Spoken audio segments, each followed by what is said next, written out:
What's up, guys? Coach Vassar, thank you for joining me with OTF Auto Daily Beats. As always, if you're new, appreciate you tuning in. Listen to me talk about these workouts.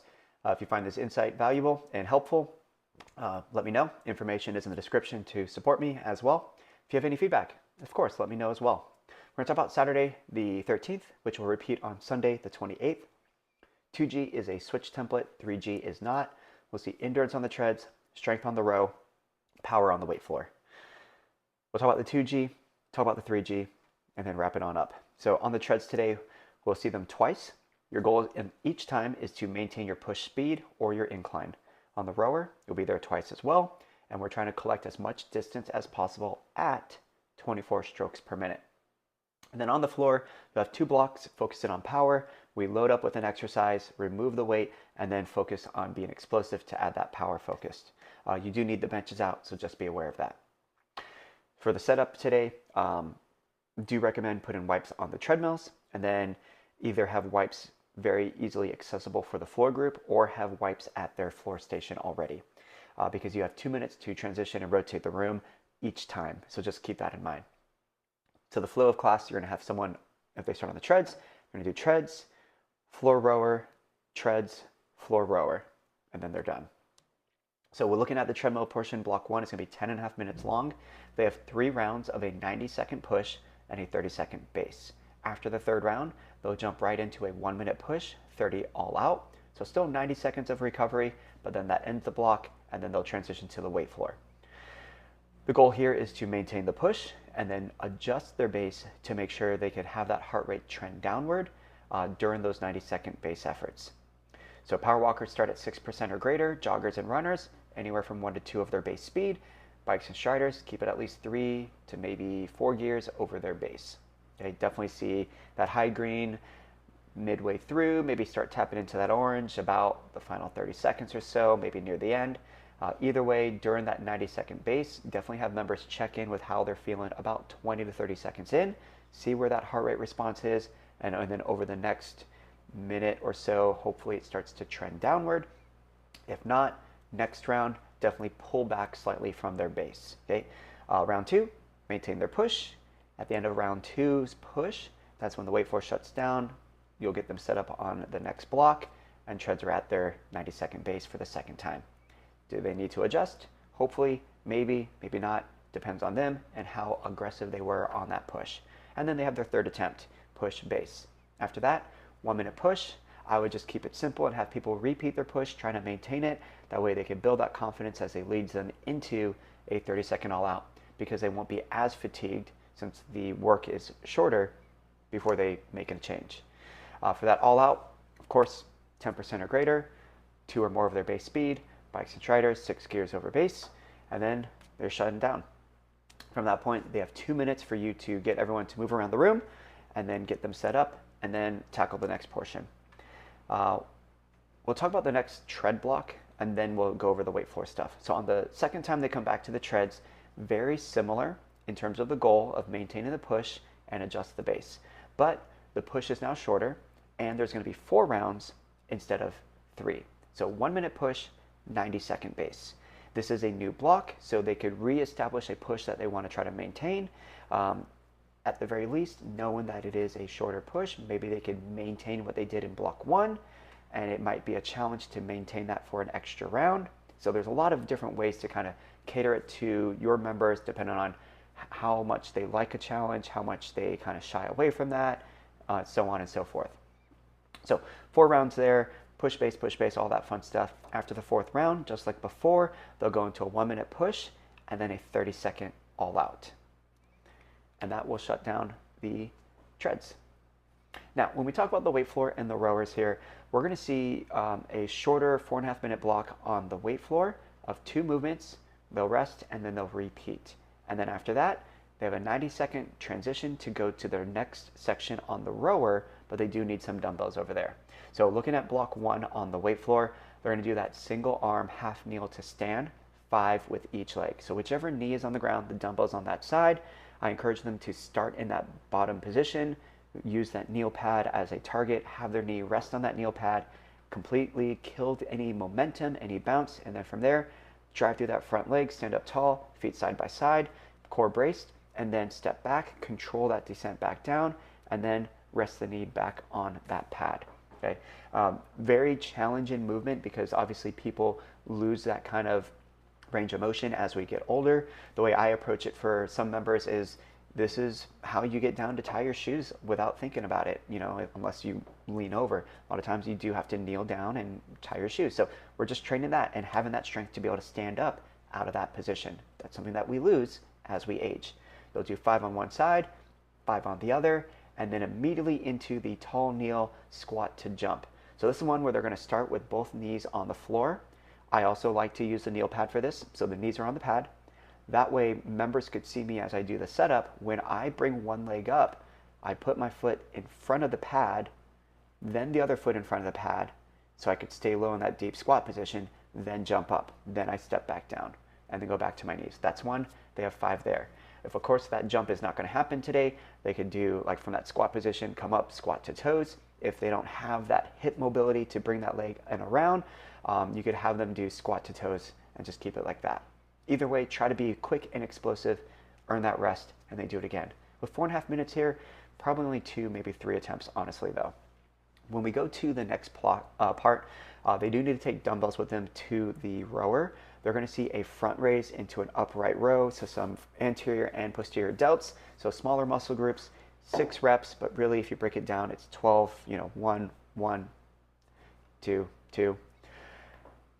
So lighter, moderate weight. After that, they're going to go onto the rower and they have a 12-stroke row at 24 strokes per minute. This is great because the math works out where this row should take them 30 seconds. It's math, right?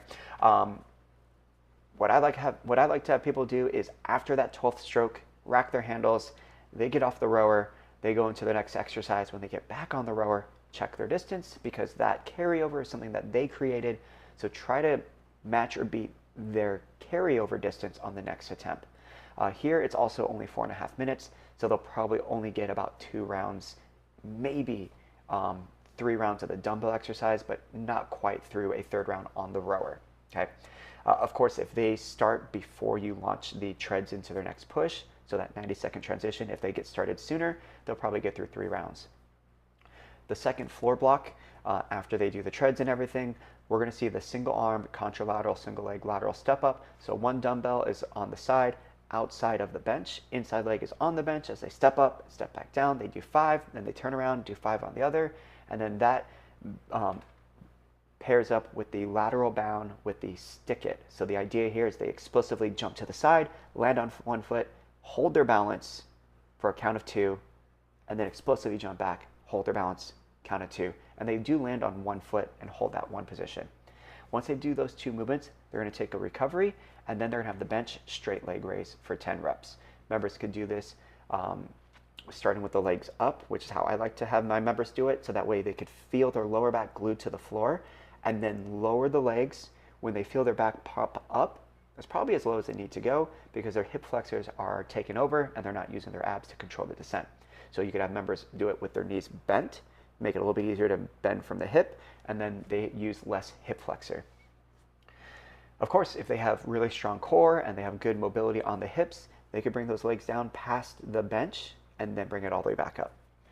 6 minutes here, so definitely 2, at least 3 rounds. And then when they go to the next part, it's a repeat of the row, but now it's bicep curl to hammer curl. So they'll hit a bicep curl and then hammer curl. That's 1, they have 6 reps. And then the 12-stroke row. Their finisher is their choice of the dumbbell exercise or a 30-second all-out row. Now, when we look at the 3G, very similar setup in terms of like the overall focus with the treads. We're going to just see a very simple 4-round 90 push, 90 base. Okay, after the 4th round, they'll have another 90 push and then a 30-second all-out. Approach this the same way as the 2Gs block 1, but now they're just going for 14 minutes instead of 10.5. For the rower, we're going to see 2 blocks. The first block is at their own pace. They're going to do a 2-minute push row at 24 strokes per minute. They're trying to match or beat that distance. Then they're going to go into a halo complex. They're going to do 5 counterclockwise and 5 clockwise. So 5 one direction, 5 the other direction, and then they're going to place that med ball overhead, and then they'll do an alternating leg march in place for 10 reps. So a lot of core stabilization. That's the key thing here that you want to draw attention to. With the halos, members should crunch those abs in. So if they imagine like their ribs, if they're leaning back, they're sprayed open, try to pull those rib cage down to get those ribs tight. The bottom rib, the top of the hip, try to create as little space in there as I crunch in, and then move the Y bell around them. Okay, once again, weight moves around the person rather than move the head around the weight.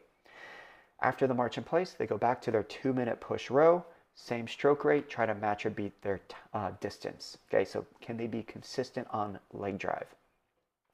And in all honesty, between the timed row and these 3 weighted exercise, 3 rounds would be a good amount to get to. They might start a 4th row, and that's probably going to be about it. They'll get a 90-second recovery during the tread's final base. And then when you launch the treads into their 90 push, 30 all out, the rowers are going to join them.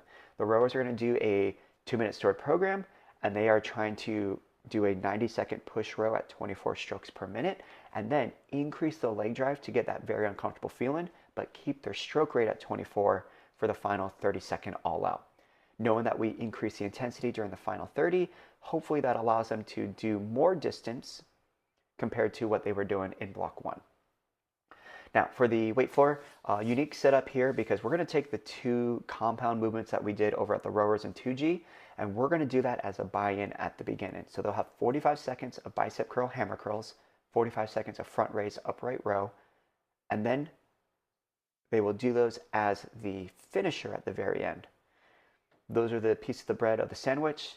The lunch meat, cheese, lettuce, mayo, and everything else is going to be the 2 different loads and explodes. So we're going to see the half kneel to stand, the tall kneel to squat jump, rest. They'll do that for 2 rounds. And then step up, lateral bound, straight leg raise for 2 rounds. And then they'll do all 5 of those movements as one big block until you get them ready for the buyout. And for the buyout, they're going to do a minute of bicep curl hammer curls, a minute of front raise to upright row.